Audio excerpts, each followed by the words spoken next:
Hi, my name is Alicia, and today I'm here to talk about my family, my husband Ben, and our children Ezra, who's 6.5, and Imogen, who's 2. 6.5 years ago, we were living and working in South Africa when we found ourselves expecting our first child. My pregnancy was uneventful, and Ezra's birth was peaceful and beautiful. It was a time that was so full of hope and anticipation. We couldn't wait to hear him say mama and dada for the first time, watch him take his inevitable first steps, to catch bugs with him and teach him about the world. Soon after his birth, we moved back to the United States, just in time for his 6-month checkup. I mentioned to the pediatrician that he wasn't showing any interest in sitting up or rolling over, but the doctor felt this was still within an appropriate developmental range. Just to be safe, he recommended that Ezra start physical therapy. It couldn't hurt, it might help. This marked the beginning of one of the hardest years of our lives. It started with physical therapy, then occupational therapy, and vision therapy. At one appointment, as the doctor is walking out of the room, hand on the doorknob, she casually says something about Ezra's seizures. And I thought, what? That was the first time anyone had told us he was having seizures, and was so nonchalantly dropped on us. During this time, there was a parade of specialists and case managers who came through our home and our life, as new diagnoses were added on a monthly basis. It felt like the rug was constantly being pulled out from underneath us. It was a year full of horrible news about our beautiful son. I was so overwhelmed that it was all I could do to get from one appointment to the next, trying to keep up with the huge amount of new information, attempting to make the best choices we could for Ezra. I felt lost, burdened, and hopeless. All I could do was keep moving, eyes down, feet forward, try not to fall apart. In all this, in the back of my mind, Ben and I still thought that with a little more therapy or a few more specialists, if we did all the right things, that Ezra would catch up developmentally. When Ezra was 18 months old, I began to realize that this might not be true. I tearfully cornered one of Ezra's therapists, begging her to tell me where she thought our family was headed. In my mind, we were going to therapies, and then things would resolve, and that would be it. I wasn't prepared for what she told me. She speculated he would most likely be in a special education classroom or school, and she was hopeful that he might learn to use a walker someday. Even as we were working to help him walk, I still hadn't considered that he wouldn't walk, that he might use a wheelchair all his life. Although we were more than a year into this journey, it was the first time I fully understood that Ezra had a lifelong disability, that this was our life, our future. I was devastated and scared and utterly overwhelmed. I didn't know anyone with a disability. I didn't have friends who had children with a disability that could help me navigate or understand what was happening. I had no frame of reference. At the same time, I had so much information coming in from doctors and therapists, little of which I could make sense of. It all felt so heavy and grim.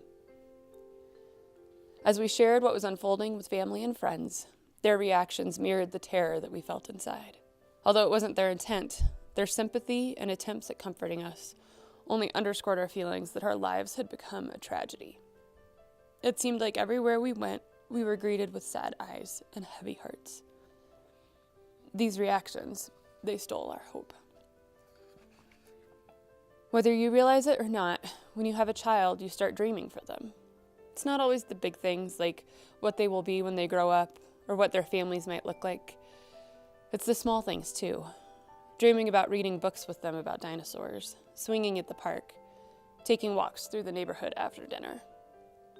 For the first 6 months of Ezra's life, when we thought he was typically developing, we'd had time to dream even more about his future.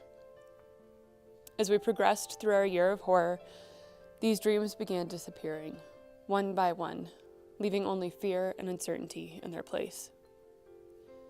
Thankfully, in the fall of 2011, someone told us about the Mobilizing Families training at the ARC.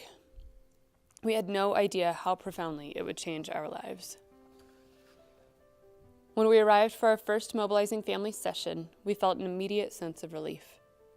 For the first time since all of this started, we were greeted with smiles and kindness, like we were a regular family with a really cute little kid.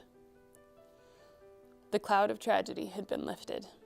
We felt normal, like there was finally a place where we belonged. The ARC taught us that yes, Our lives were different than we expected, but different didn't have to mean tragic. While our old dreams were gone, we were shown that we could have new dreams. The Ark gave us hope and helped us realize there was a future for our family, that we weren't a drain on society, that Ezra's life has value, as is. The Ark could see my child's worth when others could not. Mobilizing families was a place for us to begin healing. Furthermore, we received the critical tools, resources, and training we needed to navigate this new life. The things I learned at the Ark became the foundation for learning to advocate for Ezra's needs.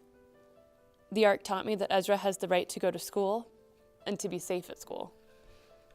He has the right to simply be a kid exploring his community and his world. Mobilizing families was also the first place I met other parents who knew what we were going through. I know many of you here today are parents. Can you imagine trying to parent your first child without knowing anybody who could help guide and advise you? The isolation is terrifying and debilitating. At the Ark, as I met parents and siblings of other children with disabilities, I was able to see families who were thriving. It was a ray of hope that maybe it won't always feel like our lives are falling apart. Maybe we can be happy and full. I didn't know it at the time, but those first parent connections would become my community, my tribe. These are my people, and their friendship, knowledge, and laughter have allowed us to thrive.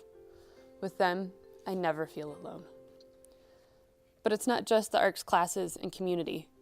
When legislators are working on issues that impact people with intellectual and developmental disabilities, the Ark is there, making Ezra's voice heard and protecting his future.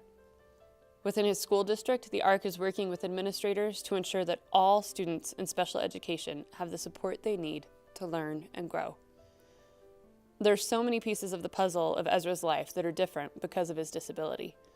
Medical, social, education, legislation, finances, insurance, housing, safety, communication. It's impossible to explain the comfort and peace of mind it gives us to know that I don't have to be the expert in all of those pieces. That we can just focus on Ezra's life now and trust that the Ark is working to give him his best future. I want to thank you for listening to our story and being here to support the Ark. I can't imagine where our family would be without their community, knowledge, advocacy, and leadership, and I hope I never have to find out.